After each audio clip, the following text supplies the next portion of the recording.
ओडिसामधून हैदराबाद मार्गे सोलापूरकडे येणारा गांजाचा ट्रक पुण्यातील सीमा शुल्कचे नार्कोटिक सेल्सच्या अधिकाऱ्यांनी सोलापूर पुणे महामार्गावर पकडला।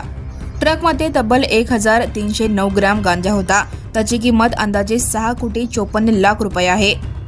ओडिसातील गणुपूर येथून गांजा सोलापुरात आणला जात असल्याची खबर कस्टमच्या अधिकाऱ्यांना मिळाली। कस्टमच्या टीमने सोलापूर पुणे महामार्गावर सापळा लावला।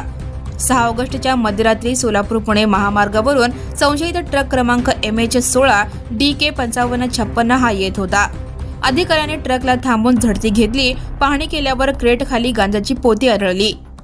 यात ट्रक चालकास अटक करण्यात आली असून त्याच्या विरुद्ध गुन्हा दाखल केला आहे।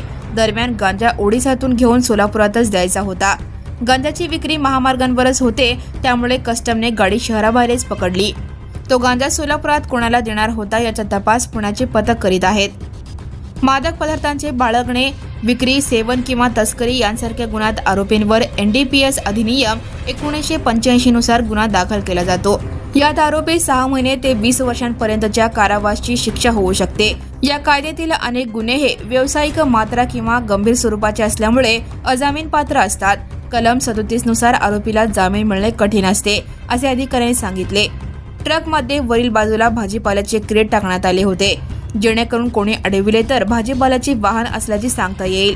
क्रेट्स खाली 1-2 नव्हे तर तब्बल 46 गोण्या तथा पोती 636 पॅकेट्स भरून गांजा होता।